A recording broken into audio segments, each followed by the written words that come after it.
Hello and happy Wednesday. I recently placed an order with my local university library for a book, and it just arrived today. It's in this brown paper envelope, and this is the book. This book is called Redheaded Peckerwood by Christian Patterson. And when I first heard the title, I thought it sounded a little bit vulgar, but actually peckerwood is either means a woodpecker, or it's a derogatory term for a poor white person who's kind of annoying. And in this case, it's used to describe this person in this very ghostly image. This is Charles Starkweather, and sitting next to him is Caril Ann Dugate. And in this video, I'm going to show you some of this book and talk a little bit about Starkweather and Fugate.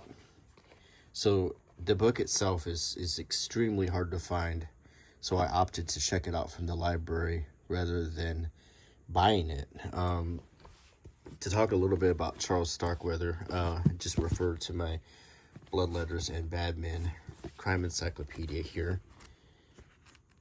I want to just give you a brief rundown of who he was. Okay. Charles Starkweather, murderer and robber. Born 1940, died 1959. Born and raised in Lincoln, Nebraska, one of 7 children, minor public education. Original occupation, garbage man. Description: 5 foot 2 inches tall. He was quite short. Brown eyes, red hair, stocky build. Aliases: none. Record: robbed a service station in Lincoln, Nebraska, killing attendant Robert Colvert, December 1st, 1957. Murdered Velda Marion and Betty Jean Bartlett, January 28th, 1958. Shot and killed Robert Jensen and Carol King, January 30th, 1958. Shot, stabbed, and killed this same day Mr. and Mrs. C. Laura Ward and their housekeeper, Miss Lillian Finchy. Shot and killed shoe salesman Merle Collison near Douglas, Wyoming. 2 days later, apprehended and sentenced to death. Executed in the electric chair at Nebraska State Penitentiary, June 24th, 1959. That's Caril Ann Dugate there with the wife of the warden, and she kind of escorted him. She escorted her everywhere. And this is Charles Starkweather trying to look like James Dean. So a little background about Starkweather: he had a speech impediment. There's one recording existing of his voice, and if you listen to it, you'll notice a very strong speech impediment. He also was bow-legged, was made fun of a lot, so he had a real chip on his shoulder. He committed the murders that I just talked about in the company of Caril Ann Dugate, who is still alive today as of the recording of this video. And there is much dispute to what role she played in these murders, if any, or if she was simply a hostage the whole time. There's a documentary on Netflix about her that you can watch that suggests that she was just a hostage. So, once again, let's talk about this book. Christian Patterson spent time on the route in the Nebraska area where Charles Starkweather went back and forth, and he put together this art book. And the point of the book is he included objects and pictures to create a visual narrative about Charles Starkweather, and he put a lot of stuff in here that is directly linked to the crime or things that the viewer should ponder. So it's never been checked out before, so I'm the first one.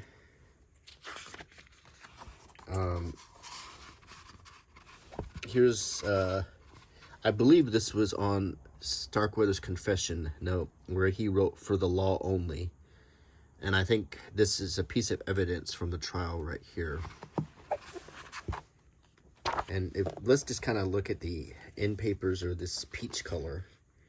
Kind of a interesting choice. Also kind of a flesh color. This is the ransom note, and it says, "This is for the cops or law, men who finds us. Caril and I are writing this so that you and everybody will know what has happened. On the day, 7 days before you have seen the bodies of my mom, dad, and baby sister, they're dead because of me and Chuck. Chuck came down that Tuesday, happy and full of jokes, but when he came in, Mom said for him to get out and never come back. Chuck looked at her and said, 'Why?' At that, my dad got mad and began to hit him and was pushing him all over the room. Then Chuck got mad, and there was no stopping him. He had his gun with him because him and my dad was going hunting. Well, Chuck pulled it out and came out, and my dad dropped to the floor. At this, my mom was so mad, and she had, it's hard to read here, and was going to cut him. She had a knife and was going to cut him. She thought the gun, she knocked the gun from Chuck's hands. Chuck just stood there saying he was sorry. He didn't want to do it. I got Chuck's gun and stopped my mom from killing Chuck. Betty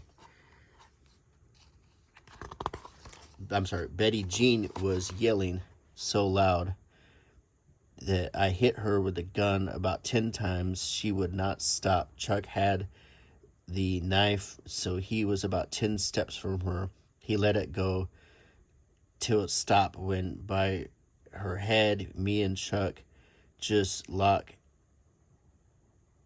at them for about 4 hours. Then we wrapped them and pulled them in the house in the back. My sisters and everyone else, we not believe this, but it's the truth, and I say it by God. Then me and Chuck lived with each other, and Monday, the day the bodies were found, we were going to kill ourselves, but Bob Van Bruck and everybody would not stay away and hate my older sister and Bob for what they are in all the ways, wanted me to stop going with Chuck so that kid Bob, Kevin, could go with me. Chuck and I are sorry for what we did, but now we're going to the end. I feel sorry for Bar to ask a life like Bob over. And I and Caril sorry for what has happened, because I have hurt everybody because of it, and so is Caril. But I'm saying one thing: everybody that came out there was lucky they're not dead. Even Carol's sister, Chuck and Caril. So we have killed 7 persons. This seems to be the confession, though, and I don't know if this was written by Starkweather or by Caril Fugate, but this is the first time I've seen this document. So there were 2 pieces of evidence that go against the idea that she was a willing accomplice, and I guess this is one of them. And the other one is a newspaper clipping that they had found after the fact that they carried with them, stating that her family had been killed, and that when she was interviewed, she said she didn't know her family had been killed until after she was rescued by the police. So there's a lot of there's doubt, I guess you could say, to her innocence or guilt. This is a map. Casper, Wyoming. This is where he was caught. These are, I'm assuming these are locations on his trip, and also where the author of this book charted the path. Here is a picture of the cellar where 2 of Starkweather's victims were killed. They were the ones killed there were the 2 teenagers. and they would be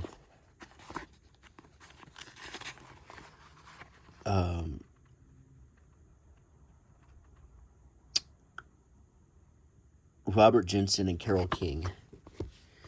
He killed Jensen, and then he assaulted Carol King, and then she was badly mutilated and found in the cellar. Redheaded Peckerwood, put out by Mac Publishing House. Some blank papers. This is one of the houses involved. It might be actually the first house on the crime scene. That would be Caril Ann Dugate's family house. I'm guessing that's what this is. There are not captions on these pictures, so I'm going to skip this next picture because it has some nudity on it. This picture shows a pocket knife sticking in a wall. And I don't know if this is a piece of evidence, but I do know that they had knives with them, or Starkweather did. I'm going to skip this next picture. Now, I know for a fact this is the Fugate House, and that's them investigating where her family's bodies were found. And so they were stuffed in these buildings. The little daughter was stuffed in one building. The father was stuffed in an outhouse. The mom was rolled up in a rug or something. It was pretty awful. This was the late 50s, and this is a time period where a lot of people always sort of assume that things were better or less crime or whatever. But I've said this in many of my videos, is people have always been as deranged as they are now. It's just that we hear more about things. But this is a pretty awful bunch of crimes. Some of these pictures are just really artistic.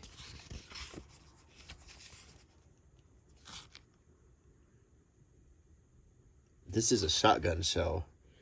Probably a piece of evidence.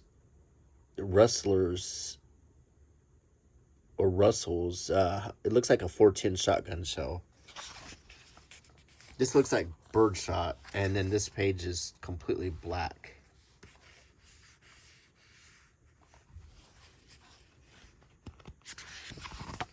Now we have a little bit of an artifact here.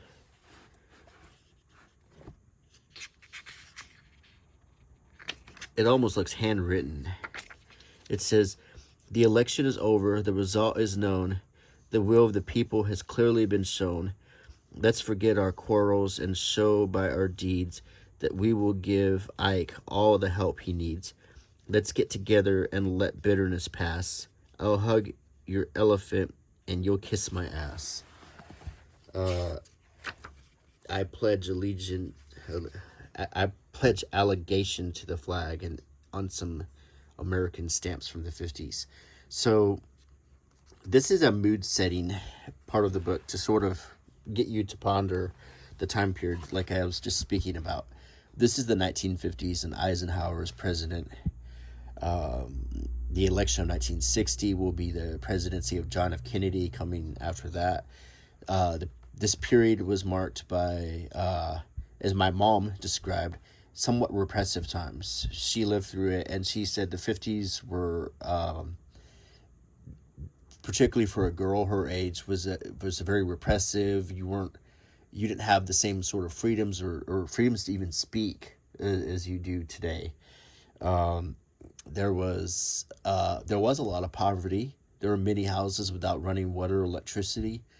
The country was still developing to where we got around the 80s, when there was a lot more technology available. When a lot of my childhood was in the 80s. But there was also television, radio. There was some computers. There were teletypes. There was some technology and communication, but it was a different time. For instance, in a crime spree like this, there weren't cell phones for people to connect. People they moved a lot slower, I guess you could say.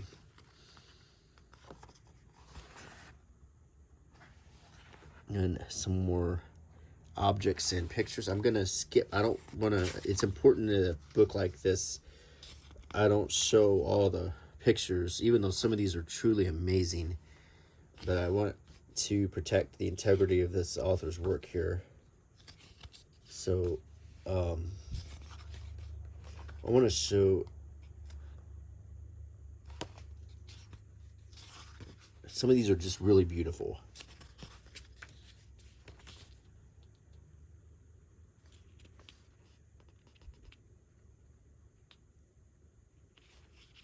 This is a whitewashed building that probably existed at the time. And you see the Grape sign that's been painted over in white. This was like maybe a storefront or something. It's just really interesting how it's painted all white now. And here's a little poem called Little Town on the back of this ice cream, frozen foods. This looks like a purchase order. So on the back it says Little Town. I like to live in a little town where the trees meet across the street, where you wave your hand and say hello to everyone you meet. I like to stand for a moment outside the grocery store and listen to the friendly gossip of the folks that live next door. For life is interwoven with the friends we learn to know, and we hear their joys and sorrows as we daily come and go. So I like to live in a little town. I care no more to roam, for every house in a little town is more than a house. It's a home. That's another kind of a mood setter to get you in the mindset of the 50s. Some of these pictures are just absolutely stirring. Now, I'm not going to show this next picture because it's a crime scene picture and it's somewhat gruesome.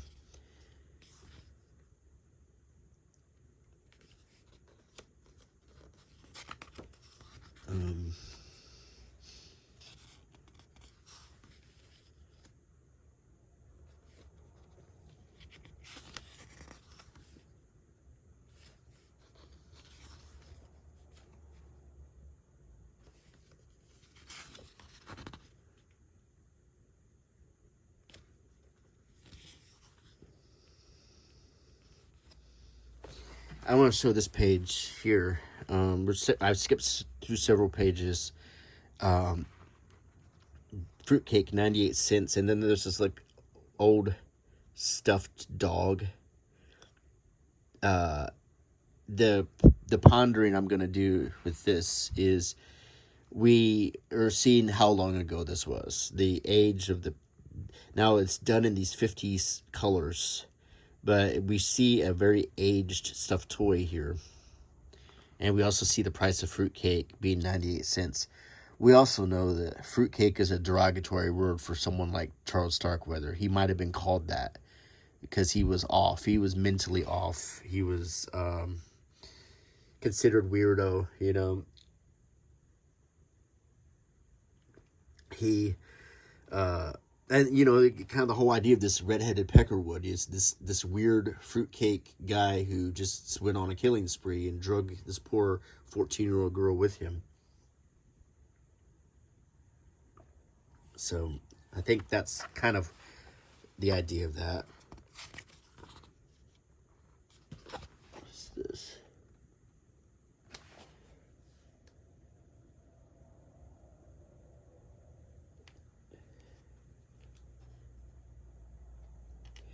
This is just a picture of a soda pop bottle laying in a grassy field.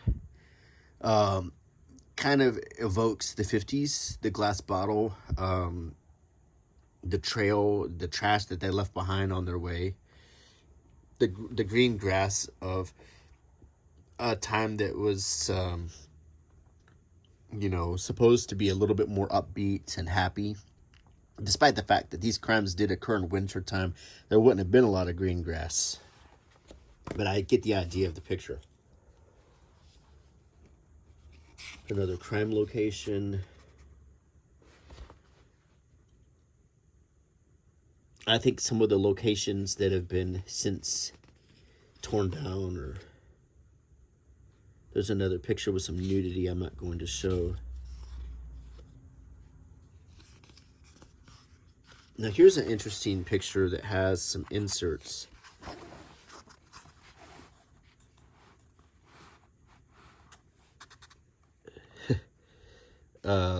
This is Confucius says these are some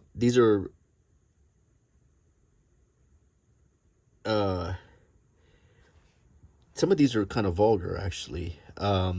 These are I'm gonna actually, some of them are actually kind of on the vulgar side, but I don't think it's anything that we can't. This is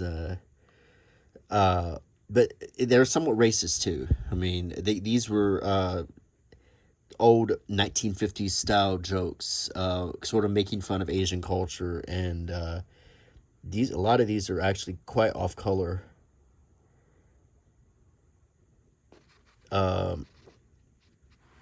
So some of these,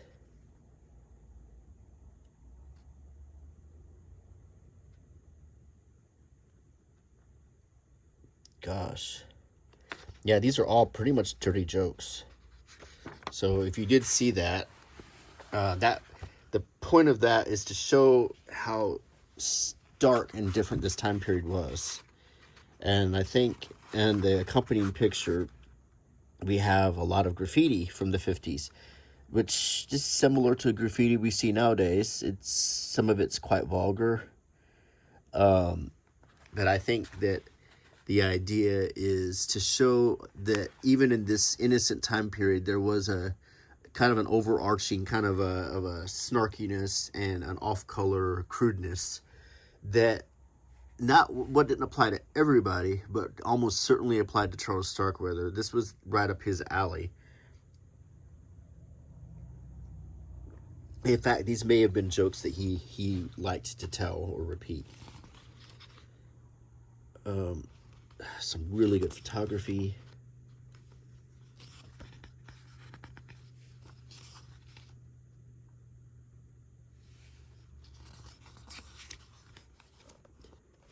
Here's just a picture of a back. It appears to be the back of a photograph. It's interesting, and it's not even this photograph. It's just an interesting choice to put in here, a blank piece of photo paper. Now, I really like this picture a lot because this is a dark sky, and obviously the purpose of this picture is to,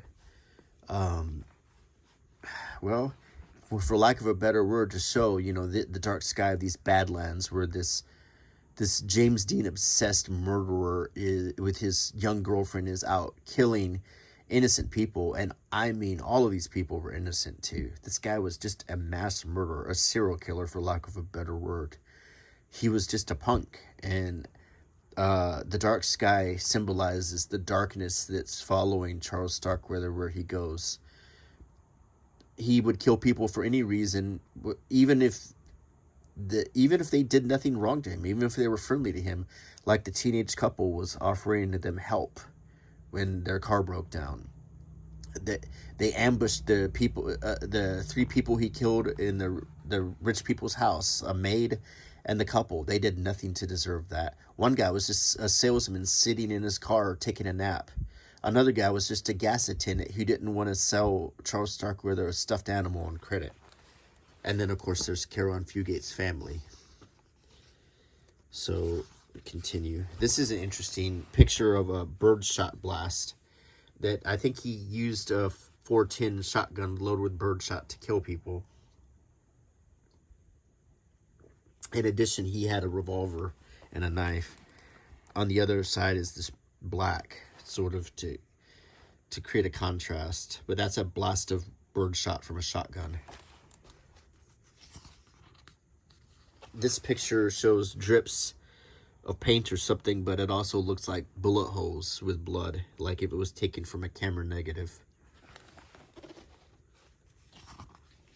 I'm gonna keep flipping, and a lot of really good photographs that I hate to not be able to show you, but as I said, I want to protect the work here.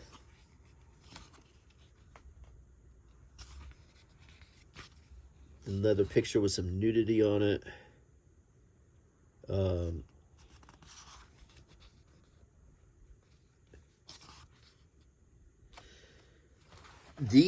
So this picture is snow, and it was snowing during this time. It was, winter time in Nebraska. Nebraska is a really frigid state. I used to live in Kansas, which is right next to it, and I can tell you it gets cold there. When I think about Nebraska, I think about snow and dark gray skies. Now, these boots look similar to what Caril Fugate was wearing. She was wearing cowgirl boots during this crime spree, and I think if these are not the actual ones, they're very similar to the boots that she was wearing, which was a 50s thing too. Just interesting picture there.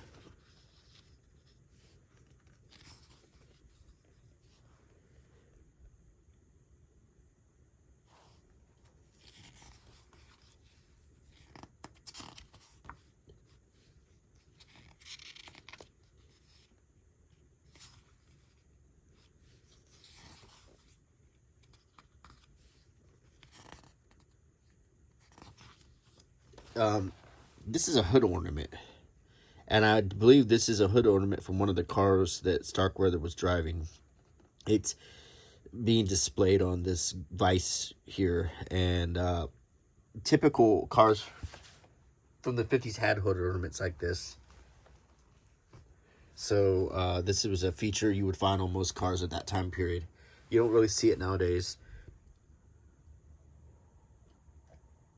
The last time I saw a hood ornament on a car was maybe my grandpa's Cadillac or something. I think they had hood ornaments back in the 80s. But that was definitely a feature of the 50s. I really love this picture, and I want to show it to you. This is headlights in the distance, and when all you see is darkness, but then headlights. And I just feel like this sums up a lot of the terror of Starkweather coming up on you. You're an unsuspecting person, and then you see these headlights coming up on you, and it's Starkweather.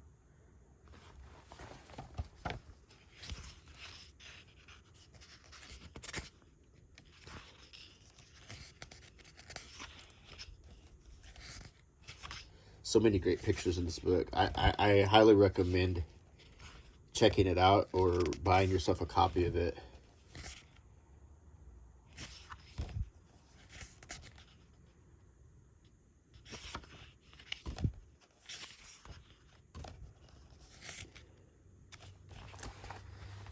This is a white wall tire, and it says you can't run away from anything. Not exactly sure why that's written on the tire, but when I see a white wall tire, I think of the 1950s. Most tires on cars back then had some sort of color to them. For instance, like a pickup, would have red. The wheels would have a red interior or something, but they generally like to put color on their vehicles back then. So, but you can't run away from anything. Sort of a theme. I guess here's a picture of Caril Ann Dugate and the boots, and I'm not sure if these are the same boots, and I don't think they are, but as you can see, she's wearing these cowgirl boots. This picture shows her after she was picked up by the police, and let's just talk about some of the details in the picture here. It's marked up for probably publication. These marks to show where it would be for placement. Then you have a phone book or bulletin hanging there. That's a lot of books back in the 50s had little hooks on them or little holes so you could hang them like that on hooks, particularly books that were used a lot. They had a durable cover, phone books, etc. And I have old phone books I can show you like that. And she's sitting there waiting. She doesn't look particularly happy. She looks sort of impassive on this roller chair. So that's an interesting picture. here it says, I am writing samples of my handwriting, Caril Ann Fugate. A lot of people question what the purpose of this was, and many people think that it was used against her for fake confessions or so forth, or used to write fake letters to Charles Starkweather. So there was a lot of dispute about these handwriting samples.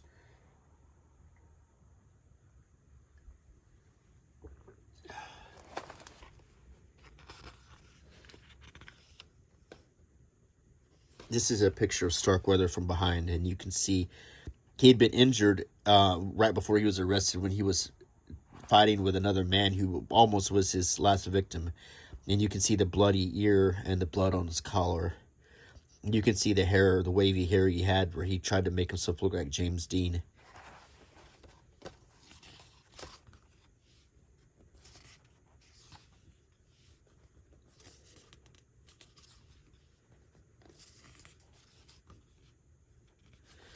I want to show you this picture. It's another great picture of Caril Ann Dugate with the wife of the jailer, the jail warden's wife, or the sheriff's wife. I think it might have been the sheriff's wife escorting her. And it's a publication picture, and you can see how it's marked up. And this picture shows I guess you could say, one of the things that didn't serve her well at this time is she looks today, she has a very sweet looking face today and a very sweet looking smile, but at the time when she was arrested and afterwards, she had this face that many people thought made her look guilty, and she didn't look sufficiently depressed or scared in these pictures. Here it says, it has a date, 1958. A tear-stained Caril Ann Dugate, 15-year-old companion of Charles Starkweather, leaves courtroom where minutes before she heard a jury sentence her to life for murder while robbing Bennett youth Robert Jensen. So she had just heard her sentence. Now, from her point of view, she was a victim, she was a hostage, and she didn't commit any crimes, so she's shocked and upset, but she looks more angry in this picture. I am not suggesting that she was guilty at all. I tend to believe that she was innocent, but it's a lot more stuff. And then the back of the book is a key that shows all of the different pictures. So there's one picture, I pissed on snow, I didn't show you. There's a lot of things. There was a lot of things I didn't show you in the book that were a little bit on the adult side. That it's like an old photo booth picture. I don't know if that's Fugate, but she's sticking her tongue out and making faces. And let's all go out and get a steak. And then there's a little insert in the back of the book. I'm just going to look at it real quick. And there's a postcard. Dear Mom and Dad, I'm on my way. Had to write you this, or maybe will not read it. It would help me a lot. I'm sorry for what I did. In a lot of ways, I know I hurt everybody, you and Mom. It's a letter from Starkweather on this back of this postcard. There's a whole book that I think explains the author's purpose for the book and some stuff about Starkweather, some drawings of Starkweather. So I think this little insert in the back clears up a lot of questions about the book. So now I love this book so much that I almost feel like I want to purchase a copy of it now that I've had it in my hands, now that I've looked at it and looked at it with you. And I haven't shown you all of it because I want to, a book like this, in my opinion, it would be wrong to show you all of the work you put into it. So I just showed you a sample of it.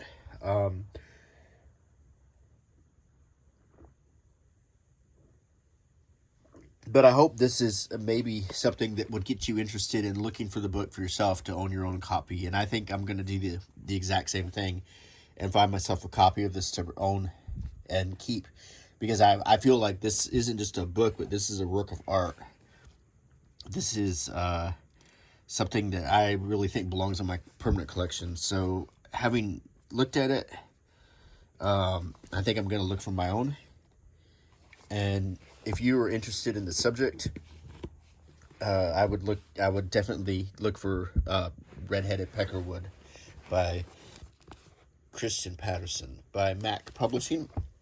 If you're interested in these books, this is my crime encyclopedia called Blood Letters and Bad Men.